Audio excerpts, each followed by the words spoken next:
In the vast savanna, under the ruthless sun, one might expect the gentle giant of the plains, the giraffe, to symbolize grace and peace. Yet, here lies a sight that jolts the soul, a colossal beast with a grotesque horror embedded into its very flesh, a nightmarish beacon of nature's darkest intersections. This is no ordinary wound. This is a grotesque hive, teeming with a buzzing, writhing inferno of relentless bees, their translucent bodies slick with a sinister sheen, nestling deep within the raw, infected cavity that scandalizes the giraffe's normally serene neck. Imagine the thick, leathery skin torn asunder, swollen, and oozing a sickly yellow pus, pungent enough to unsettle the olfactory senses of any creature daring to venture close. Flesh exfoliates in ragged strips. Muscle tissue lay exposed in a macabre dance, with the tiny invaders who sting relentlessly to defend their hideous fortress. The hive is alive, pulsating with the grotesque symphony of insect chatter, the loud crescendo of buzzing that fills the arid landscape as the bees maneuver in and out with a terrifying precision.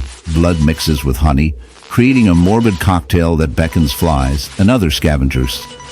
In this unfathomable coexistence, the giraffe stands, a gigantic host to a miniature apocalypse, embodying both victim and unwilling sanctuary in this natural, yet unsettling drama. Bee infestation in large mammals, though rare, unfolds with brutal efficiency.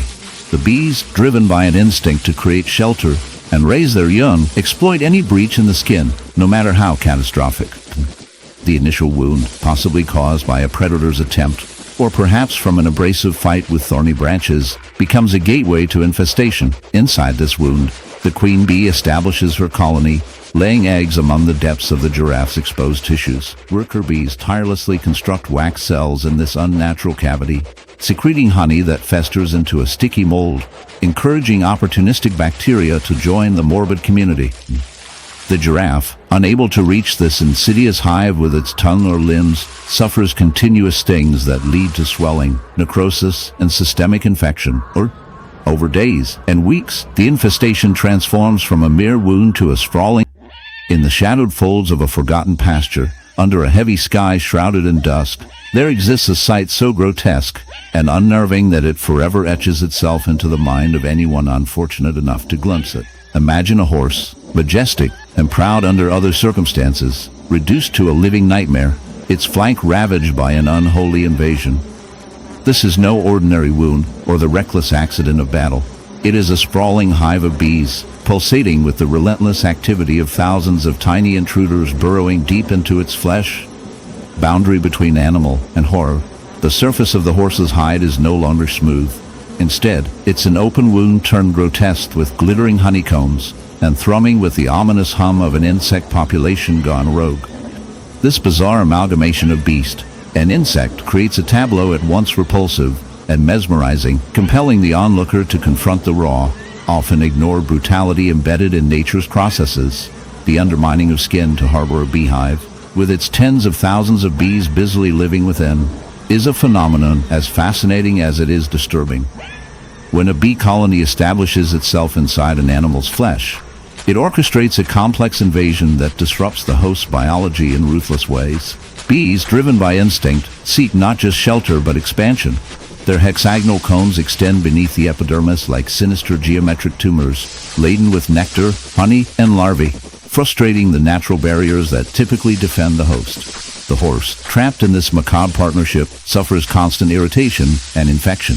The bees protect their new home through stings and aggressive swarming, embedding their stingers deep and injecting venom that inflames and festers the tissue, making healing impossible. The hive's internal pressure causes the skin to stretch, crack, and peel, creating openings where flies, bacteria, and fungi join the carnivorous banquet. The victim animal stands immobilized in the dense shadows of the jungle, where sunlight dares only the faintest touch. An unsettling scene emerges, an agonizing spectacle etched into the flesh of a magnificent creature. Orilla, once a symbol of raw power and serene presence, now bears the grotesque signature of nature's cruel whimsy, a horrific wound, pulsating and swollen, festooned with the detritus of a furious hive. This is no ordinary injury. It is a living, seething battlefield where thousands of tiny, venomous invaders have claimed dominion. The air thrums with the frantic buzz of bees, their bodies glinting as they pour in, and out of the festering crater, weaving a ravenous tapestry of pain and decay. To witness this is to peer into a dark organic horror story, the slow murder of one of nature's most resilient giants by the silent march of an insect army. The wound itself is a nightmare manifest.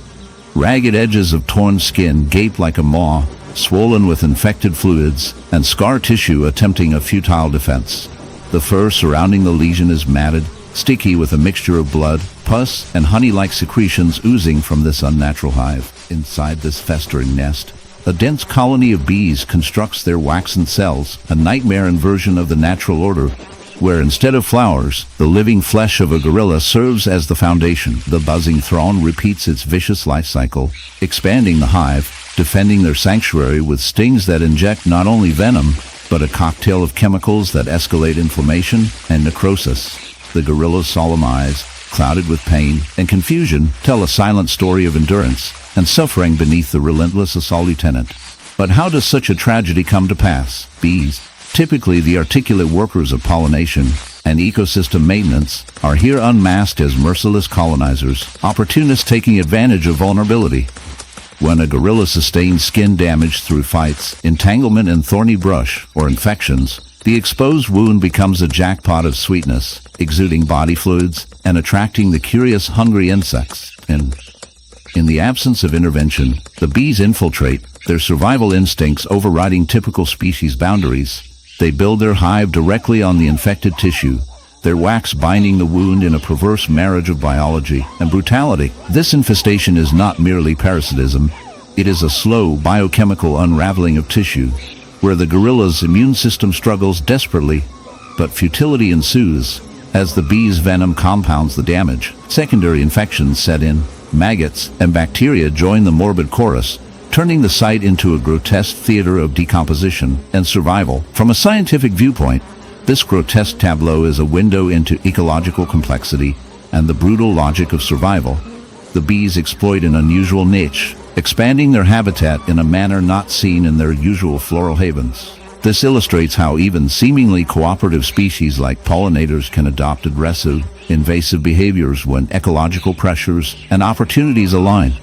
The gorilla, normally a sentinel in the dim reaches of a forgotten pasture, veiled by rough brush and bruised by unforgiving sun, there lies a tragedy both grotesque and fascinating. A goat, its flesh a canvas of horror, where a swollen, glistening labyrinth of a beehive has taken refuge. This is no ordinary wound. It is a bizarre and nightmarish orchestra of nature's harsh design. The goat stands, a noble creature marred by an infestation so severe and alien that it seems almost a creature of nightmare rather than reality. Thick, honey-glazed scabs cover a significant portion of its back, the skin beneath raw and pockmarked, a sinister hive sprawling across muscle and bone. Clusters of angry, buzzing bees swarm relentlessly, a living, breathing plague afflicting the weary animal. The sight shocks and fascinates because it forces us face to face with the strange intersections of the natural world, where survival, parasitism, and suffering collide. This is no peaceful coexistence. It is a grim struggle. Here, the bees are not just pollinators or gentle honeymakers. They are invaders, their stings repeatedly piercing the goat's already broken skin, feeding off its pain, and slowly transforming it into an unwilling host. The swollen and dripping with sticky honey becomes both a fortress and a prison. The bees use the goat's body as their hive, a macabre sanctuary shielded by the goat's own flesh. This is the dark underbelly of symbiosis, if such a term can even fit. The infestation begins subtly, a single sting here, a gentle bite there. But soon, the bees sense opportunity. A host not only wounded but incapable of defending itself, they colonize the animal's fur and skin, secreting wax that hardens into complex honeycomb structures. The goat's immune system fights desperately, but the constant barrage of attacks and the physical weight